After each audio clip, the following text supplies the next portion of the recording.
Good morning, it's Jim from the maverickstar Observatory.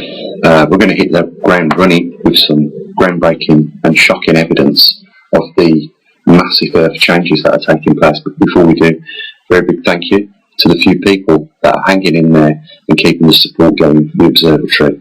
And really, this video is, testament to just say, guys, this is a good reason. If any reason is a valid reason to support this Observatory, this video should be it. So what we're looking at is a screen print of the active volcanoes from the 23rd of April 2019, and as a rough quick count, there was 37 volcanoes in eruption. This is around about 14 months ago. Let me show you what the condition is today. As you can see, we're looking at the data which has been updated today to the 29th of May 2020. Like I say, 14 months on, and there is around 25 active volcanoes, and that means there is 1/3 less active volcanoes today than there was 14 months ago. Why is it important? Well, our magnetosphere is generated by swirling molten magnetic currents in the Earth called the magneto. And I ask the question, is that solidifying? Is it starting to set? And, with the given fact that we are 500,000 years overdue of full magnetic reversal, as I've said before, is this the slowing down and the shutdown of an extended and prolonged magnetosphere that protects us on our planet? Because what we are witnessing right now, and mainstream media have got way too much on their hands to cover things like this, but there are volcanologists that are aware of this information and are not hitting mainstream media with this information. What we're looking at is 1/3 reduction of the active volcanoes on our Earth in 14 months or thereabouts, give or take a month. It's incredible. It could be more serious than what we think, guys, just this alone. Here we're looking at the standard model of the jet streams over the northern hemisphere, and it would be likewise for the southern hemisphere. So you can see that around 60 degrees north we should have the polar jet cell, and around 30 degrees north we should have the subtropical jet cell. And when we take a look today at the condition of the jet streams and those cells, we see an entirely different picture to the standard model, which was, common around 25 years ago. Looking at today's computer modelling of the jet streams, and as we can see, the northern or polar jet stream, which is around 60 degrees north, is dipping a lot further than that into the subtropical regions and merging with the subtropical jet streams. And this is standard for over the northern hemisphere. There is no two distinct jet streams. As we can see, there is an interchange in both subtropical and polar, and that is the case for the southern hemisphere of our Earth and also the northern hemisphere. There is no distinction between the two. Again, this was not common 25 years ago. There are massive changes taking place on our planet, and it is getting very little coverage. And these changes to do with the jet streams are altering seasons, and the reason why that is important is because we rely on seasons to grow our crops. We've got more people on our planet than we ever have done today, and we need those seasons in order to guarantee and sustain the future crops to feed the 7 billion souls on this planet right now. And we are seeing that arable cropping land go offline globally as a result of the change in the jet streams, which is largely a result to having more cosmic radiation inbound in our upper atmosphere.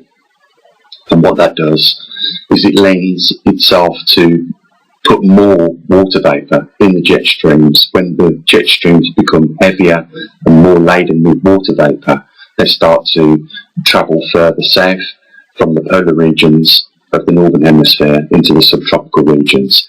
And it is these big swells in the jet stream that deliver, either one of two things: a drought or, monsoon type rains, destroying crops in both ways. This is not normal, guys. This is completely abnormal. There was talk 20 years ago of global warming, which they then trended the word climate change, and the reason for that is because it's becoming unpredictable whether the future is getting warmer or whether it's getting colder, and that is just dependent on the longitude at where you live on this earth, or the latitude of where you live, and how deep the trough from the northern hemisphere or the polar jet stream is coming down towards that region where you live, and how long that trough lasts. That's why it's becoming very hard, to guarantee the seasons for farmers to keep the crops going. And if this continues to worsen, the seasons are going to continue to break down, and as a result, crops that we rely on are going to start, and they have already, but they will get worse. There will be more failures of crops globally, and we are starting to see, the precursor of this already, and it's being made much, much worse by the lack of workforce available to get into those fields and remove those crops in order for them to turn up in our shops. Guys, this is an unfolding catastrophe before our eyes, and it is going completely now unrecognised because of things more like COVID-19 are taking the attention away from even more serious aspects that are taking place in our world today.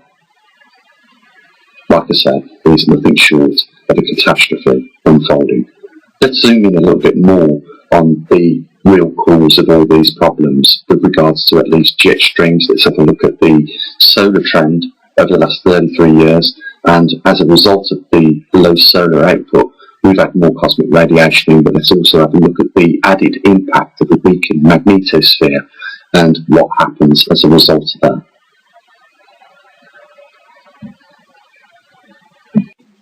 Just a quick look at some solar data. As you can see, the geomagnetic field is quiet at the moment, and solar X-rays are normal.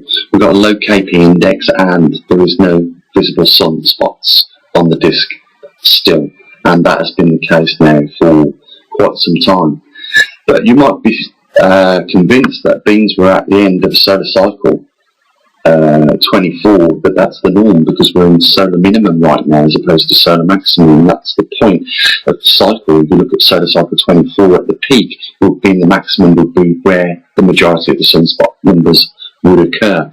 But we're at the end of that, and you'd say, well, okay, then Jim, that's normal, but it's not normal, guys.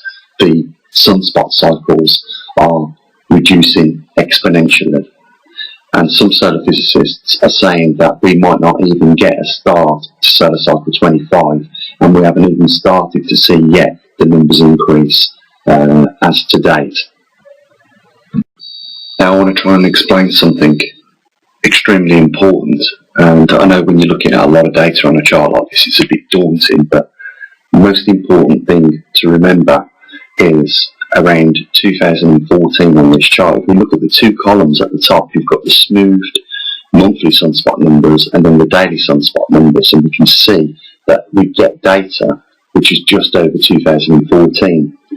And the important thing about this is, what I want to draw your attention is, if we go down to the third column down, the Moscow cosmic rays data, we can see that during the solar maximum of sunspot cycle 24, or solar cycle 24, we can see that cosmic rays are above the positive line. If we go back just one cycle before that to solar cycle 23, we'll see that they fall into the negative. And we see again in solar cycle 22 that they fall even negative even more. And what this is showing us is that as the sunspots decline every cycle, we get more inbound cosmic radiation. And the shocking thing about this, guys, and it hasn't been reported in mainstream media yet, neither has it been mentioned by any of the mainstream organisations like NASA, the European Space Agency, etc., is that we have reached a point now in the solar cycle as being that weak that it no longer pushes out the heliosphere enough to protect us from galactic cosmic radiation and universal cosmic radiation during solar maximum. That is shocking, guys. We are definitely now moving into new uncharted territory with regards to what's taking place with the sunspot declining and more radiation as a result of the weakened heliosphere coming into our Earth. And it couldn't be at a worse time because our Earth is going through a magnetic reversal. So our primary protective field is also weakening at a time where we could do with it being strengthened. We're probably around about 20 to 25% less on the total intensity of the protective magnetosphere right now. So we've got 25% of the total power gone. So we're running now on 75% of what we should have. And at a time when we could really have that benefit from that being at 100%, but it's not, unfortunately, the case. With regards to the magnetic poles on our planet, well, as you can see in the top left-hand corner, the northern pole, or dipole, or magnetic north pole, whichever you want to call it, is, racing towards Siberia constantly at around about 4 miles a month. And as it's doing that, it is drawing the high intensity away from Canada, and that intensity is shrinking, and shrinking at an alarming rate. And you can just see the intensity in between the two highest intensities over the northern hemisphere merging together.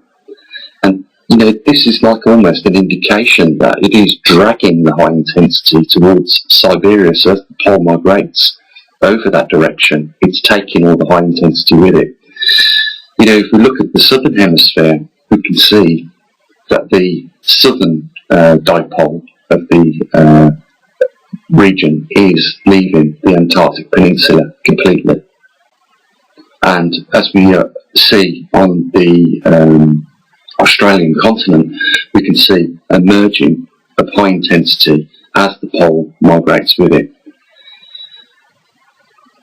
So there is nothing short in, what is taking place is alarming. It doesn't seem to catch the media's interest, but it doesn't mean that it's not important.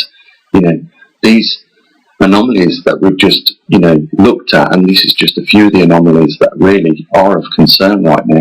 And there are a lot of other ones that, all add to make it a lot worse a situation for ourselves on this planet. But, these are the things that are not being talked about. That's why we've dedicated the observatory to really primarily focus on the magnetic North Pole as best we can. And that's why we have, taken it upon ourselves not just to talk about it, but be more proactive and come up with solutions in order to obtain data. And that's what we do here at the observatory. We put equipment out there in the field. Today, we'll be sending one of our muon detectors to Perth, Australia, to monitor that emerging high intensity region to see how much effect it has on the muons that reach the surface as a result of high altitude collisions with cosmic rays on our atmospheric particles, and give us some information back on that. And we are also still waiting from a friend of ours who's also a great supporter of the observatory to get back in touch with us to let us know what's going on, whether it's a go for distributing one of our muons out to the South Atlantic anomaly, in particular in Brazil. And with what's going on with COVID-19 right now in that region, and if you watch the news, you'll know that they are being clobbered with that pandemic over there. So it's not a surprise that we are struggling to get one of our magnetometers out there right now, because what we really want is something reliable. And with all what's going on, there is a lot of chaos on the ground in Brazil at the moment, so we've got to be a little bit patient there with that one, but at least we can move forward in getting one out to Australia today. So guys, the only other thing to to say on the back of, the shocking truths of what's really going on our planet is, we're at a time where we've been battered after Christmas with low, funding, and now with COVID-19, further hampering that. We really have struggled to get off the ground with funding this year for the Observatory. And, even saying that, we've tried to still move at a great pace in putting more equipment out there. So, if you can support what we do here, and you do see the importance of what we do, and I hope that you appreciate we don't just talk about these things, that we are proactive and get stuff out there. Maybe it'll encourage a few people to show a bit of support for the Observatory so that we can continue bringing you the facts and not speculation on these current events that really are changing our lives from this point on. Any other thing to say, guys, is you have a great time, look after your loved ones, and we'll be back again at some point, and so we usually do. Bye for now.